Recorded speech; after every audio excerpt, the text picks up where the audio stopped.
Alright, welcome to my push day.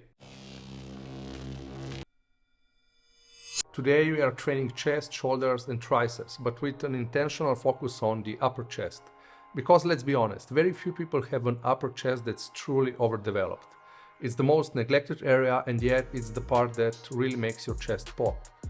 T-shirt aesthetics, that's all upper chest. First you saw me doing the weight acclimation set. Weight acclimation sets make up the last 2 sets of your warm-up sequence and are designed to prepare your mind and body for overload. I start the workout with incline barbell press. This is the cornerstone of my push day, but the angle is everything. I keep the bench at the first or second notch about 15-30 degree incline. That's enough to hit the clavicular head of the pecs without letting the shoulders take over. Anything steeper turns this into a shoulder press and that's not the goal. This is where I focus on progressive overload. I log every session, yes, weight and reps, but also form. A rep isn't just a rep. Full range of motion, controlled tempo, clean bar path, all of that matters. Progress doesn't just mean more plates on the bar, it also means better execution. Smoother reps, deeper stretch, better lockout. I track it all in my notes so I know better next time I hit those muscle groups again. And the next is incline dumbbell press. Same target, upper chest. But dumbbells let me move independently and go deeper into the stretch. That's also why this is my favorite chest exercise. I use a neutral or slightly turned grip at the bottom to protect my shoulders, then rotate slightly at the top for peak contraction. This is where I really feel the muscle working. I aim for 6 to 8 reps here. Sometimes I will use a heavier weight and do only 4 or 5 reps. It depends on how I feel on that particular day and also if this exercise is the first in my workout or if I am doing it later in the workout. Then we shift into overhead dumbbell press. This is the meat of shoulder work. Pressing overhead with dumbbells not only builds the front and side delts, but also indirectly hits the upper chest again. Dumbbells force you to stabilize through the full range, which keeps the core and smaller stabilizers engaged. I keep my reps clean, controlled, and slightly below full lockout to keep tension on the muscle. This is a strength builder, but again, I don't chase sloppy reps. This is one of those exercises where a spotter comes in handy to at least help you get the weight in the starting position. Kicking the dumbbells up and putting them in starting position takes a lot of energy that could be saved to squeeze extra reps. And having somebody behind your back while pushing the weight is also good for security reasons and to avoid injury. After that, it's time for seated dumbbell lateral raises. This is all about side delt isolation.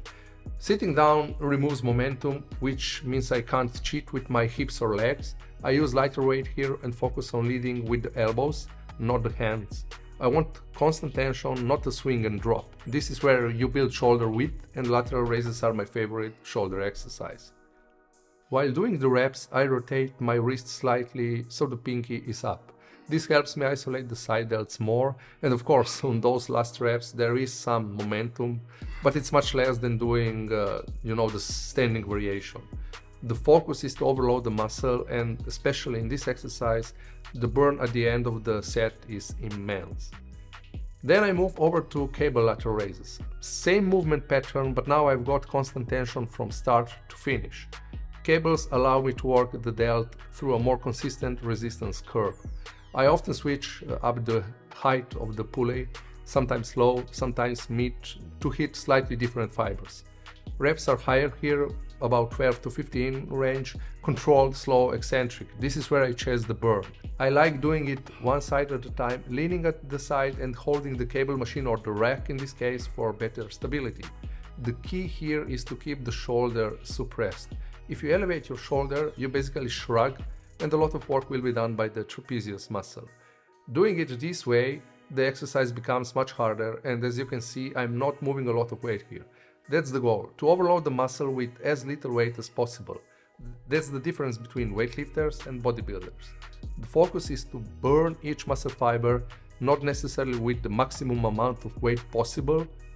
Keeping the joints healthy while stimulating the muscle is of the utmost priority. And finally, I end the session with overhead rope triceps extensions. This targets the long head of the triceps, the biggest part of the arm, and the one that gives your triceps that thick horseshoe look from behind. Overhead extensions stretch the long head more than pushdowns or kickbacks ever could.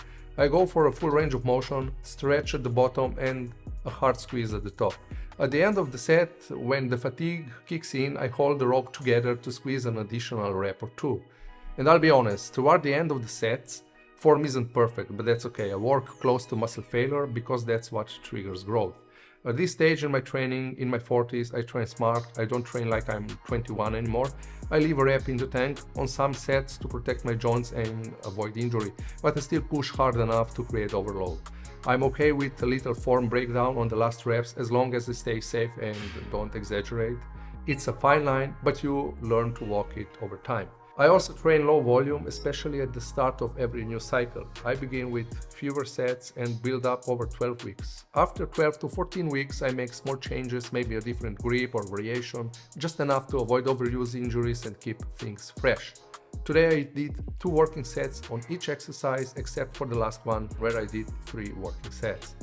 And when I deload, which I do every 12 to 14 weeks, I take 5 to 9 days completely off. No lifting, full recovery.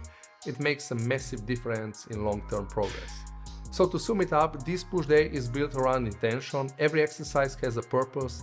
Upper chest gets priority, shoulders are shaped, and triceps are finished off with a deep burn.